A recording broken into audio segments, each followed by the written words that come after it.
Dando continuidade à leitura e explicação dos exercícios, nós temos aqui na página 41, continuando aí, exercício número 9.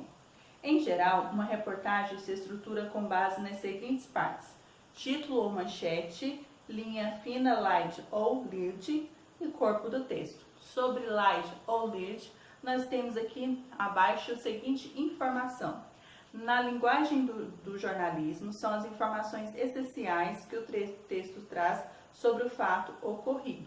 Então, geralmente vem o título, né, com uma forma de chamar a atenção, e depois vem aquela segunda informação abaixo, tá, para colocar aí o enfoque principal, né, o que vai destacar, né, dentro do texto.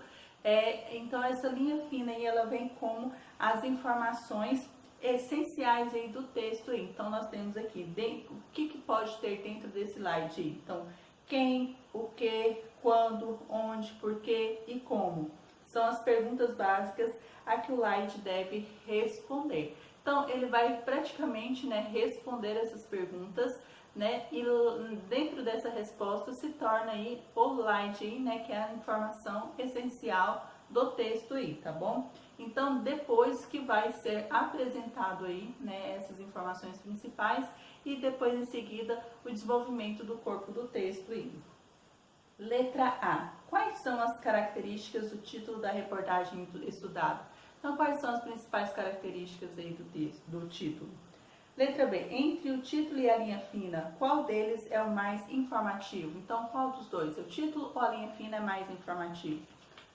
Prosseguindo aí na próxima página, página 42, letra C. Analise o texto e em seguida escreva qual ou quais parágrafos ou parágrafo corresponde ou correspondem ao slide e qual ou quais corresponde ou correspondem ao corpo do texto da reportagem. Então, o slide. Qual parágrafo se refere ao slide? Corpo do texto, quais parágrafos, né, porque o corpo do texto ele é maior, então quais parágrafos, né, faz parte aí do corpo do texto, e você coloca aí os parágrafos. Letra D, com base na leitura e análise do texto, responda: o que caracteriza o corpo do texto de uma reportagem? Então, o que caracteriza aí o corpo do texto de uma reportagem? Aí você vai dizer aí quais são essas características aí, certo? Exercício número 10. Apesar de ser um modelo de carro antigo, o Fusca ainda desperta o interesse de muitas pessoas. Letra A. Retire do texto alguns dados que seriam desfavoráveis ao Fusca na atualidade. Então você vai lá no texto, né, você já sabe qual parte mais ou menos do texto se encontra, você vai retirar, né, esses trechos em que mostra, né, se atualmente o Fusca fosse fabricado, quais seriam as desvantagens dele atualmente. Letra B. Agora localize no texto indicadores de que o Fusca ainda tem adeptos. Então, novamente, vocês irão lá no texto encontrar, né, trechos em que apresenta, né, se ele fosse fabricado ainda hoje, né, mostrando aí que tem pessoas que ainda, né, comprariam o Fusca. Exercício número 11. Sobre a linguagem empregada na reportagem, responda. Letra A. Predomina o registro formal ou informal? Então, de acordo com a leitura realizada, vocês conseguem compreender se é um texto, né, que é adepto à linguagem formal ou à informal. Por que isso acontece? Então, se você colocou informal, você vai dizer por que acontece isso. Se você colocou formal, também irá dizer por que acontece isso, certo? Agora, na próxima página aí, a última página dos exercícios propostos para a aula de hoje, nós temos aí a página 43, então nós temos aqui, em alguns trechos, muda-se esse registro, então letra B, em alguns trechos, muda-se esse registro predominante. Então, de acordo com a resposta que vocês colocou no item A, se for informal, você vai colocar aqui na letra B se esse registro informal, né, ela muda, se ela tem uma mudança. Se você colocou formal, você vai dizer também se houve essa mudança predominante aí, tá? Fundamente sua resposta com os trechos do texto. Então, se for, né, você colocou lá informal, você vai procurar trechos no texto que possui fala formal. Se você colocou lá formal, você vai procurar aqui na letra B trechos do texto que tem falas informais aí, certo? E agora, por último, a última parte do exercício proposto para a aula de hoje. Para a construção do texto, o autor Roberto Bacheira reconhece as vozes ou depoimentos, né, de outras pessoas. Isso se chama polifonia. Então, sobre a polifonia aí, nós temos que ela está diretamente relacionada à intertextualidade, uma vez que adiciona outros textos no processo de criação de um novo texto. Então, essa intertextualidade significa que é como se eu estivesse lendo para você e você fosse nesse interlocutor aí. Então, você está ouvindo, então fazendo parte aí dessa leitura deste texto comigo, certo? Então, isso se chama polifonia, tá? Letra A. Estabeleça a correta relação entre os itens aqui, associando cada trecho citado a quem o citou.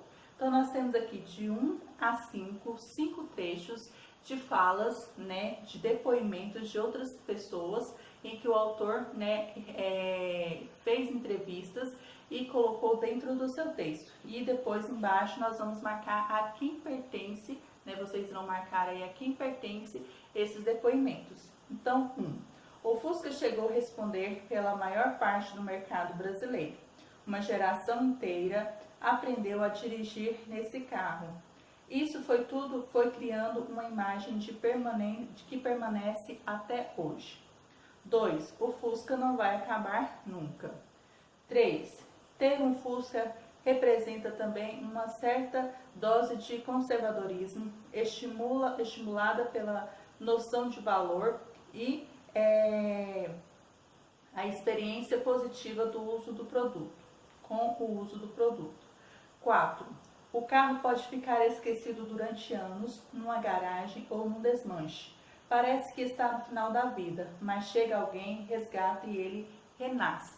E por último, em 5, o Fusca 94 será vendido na mídia a partir das suas verdades e melhores características, conhecidos e aprovados pelo consumidor. E agora que nós temos, né, várias pessoas que foram entrevistadas, e você irá, né, de acordo com o texto, você saberá de quem são essas falas. Então, nós temos aqui Miquel Jorge, jornalista, ex-ministro do Desenvolvimento, Indústria e Comércio Exterior e vice-presidente de Assuntos Corporativos e de Recursos Humanos da Auto Latina, quando o Fusca foi relançado em 1993 no programa do carro popular. Então, qual, né, é a fala de Miquel Jorge? Aí você vai marcar qual dos itens é a fala de Miquel Jorge. Alexandre Almeida, vice-presidente do Fusca Clube do Brasil. Então, qual fala pertence aí a ele, tá? E por último, Rainer Hofer, gerente executivo de marketing da Volkswagen em 1993. Então, qual dessas é a fala dele, certo? E agora, por último, a alternativa B. Por que a polifonia é importante no texto em estudo?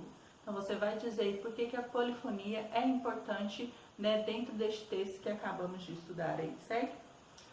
Então, aqui nós acabamos de explicar os exercícios, entender um pouquinho mais sobre os infográficos, tá? Os textos, a presença de infográfico dentro do texto.